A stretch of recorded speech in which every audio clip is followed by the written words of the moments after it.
John, after 3 straight losses, how important is it to get a win on Saturday against Freo? Yeah, it's very important. I mean, Freo played really well on the weekend, and we've had a couple of times in the last 2 weeks in particular been in games and haven't been able to close it out. So we need to get a bit more consistency and get through those 4 quarters and finish the games off strongly, because we're giving ourselves chances. We've just got to finish it off. What about the Freo this season? I guess a really strong season like you guys last year. Probably struggled to finish into it. Yeah, I think both teams have probably lost players from last year, and so it's a challenge to getting a few players back now. Obviously, Fife came back on the weekend, so their form was really good on the weekend. They were able to transfer the ball from one end of the ground to the other and kick big scores. So they're a very efficient and effective forward line when they're able to get the ball in as quickly as what they're doing. So we've got to shut that down as well. You mentioned closing out games has been an issue. What have you been working on? What have you been speaking about this week to sort of be able to get that back on track? Well, it's been about the consistency of a few areas. A few weeks ago was our contest, and we've been able to get that better, certainly over the last 2 weeks. We won 2 weeks ago, and on the weekend, Collingwood were one of the best contested ball teams. And in ground balls in particular, we broke even. We had our noses in front, which was good. We've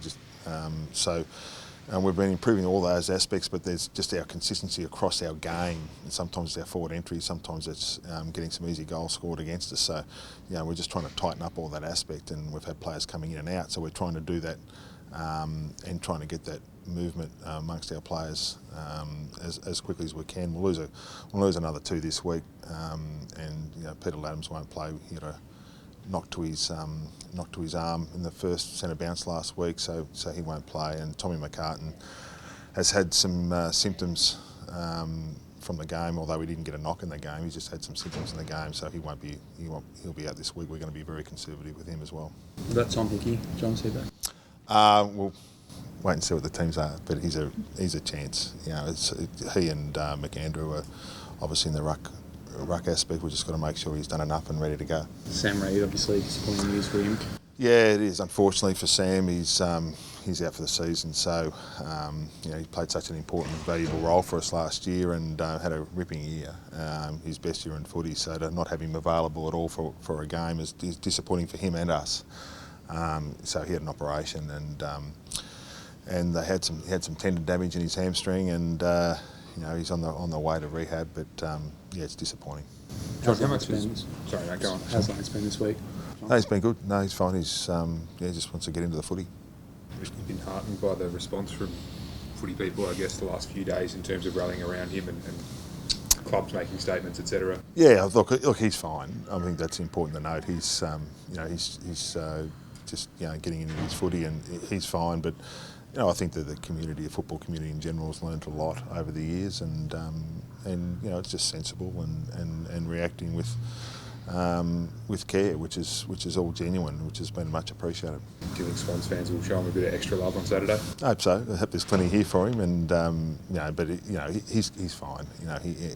He's going well, but I think the general consensus across the football community has been really strong.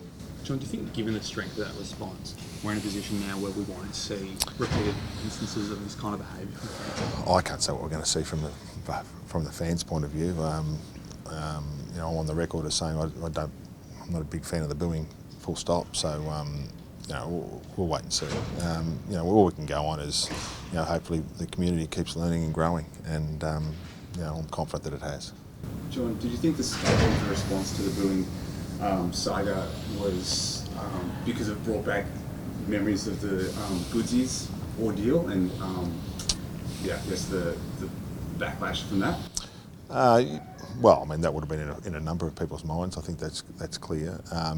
Whether it's not or it is factual, I'm not here to judge that, other than the fact that I just don't think booing's a great thing for the sport anyway. But I think in a bigger picture sense, I think everyone's just growing and learning about what's happened in the past. But Adam, I mean, what happened with Adam was clearly a terrible, tough time for him and a lot of people around him. But Lance is good. He's fine. He's looking forward to this week.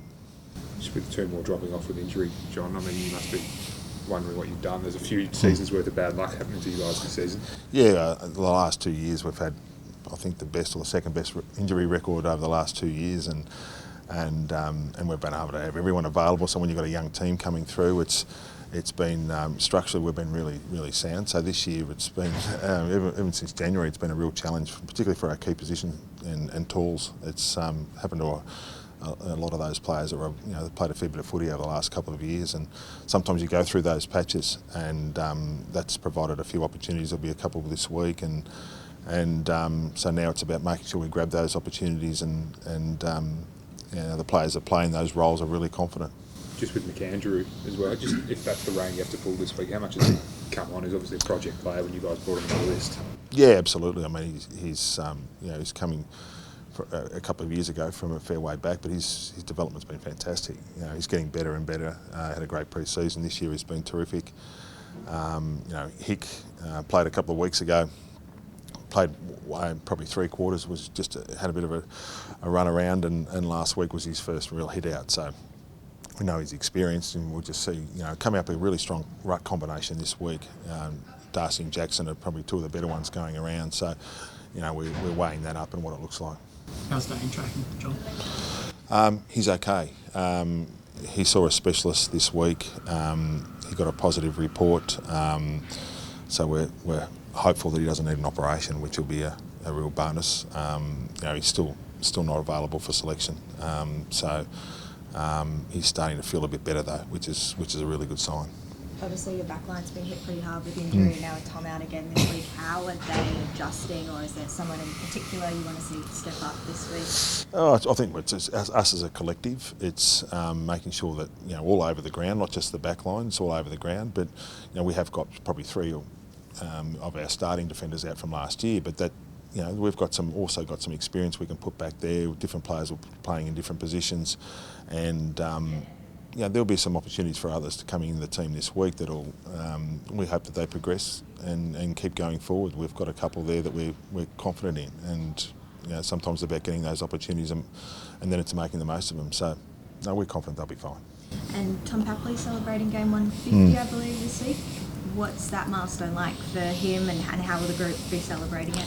I remember calling Paps when we drafted him as a rookie, and he was a 19-year-old. He was working as a plumber on the building site, and I rang him up and said, "Congratulations, mate!" And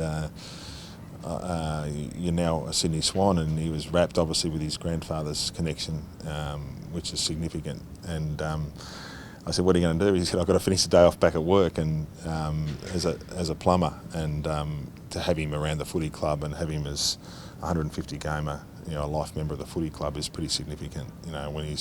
When you consider what he's done for us as a team, he's in our leadership group. He's a very important player, a really gun player, and having his association with his grandfather Max is pretty significant for the footy club as well. So it's an important day for him.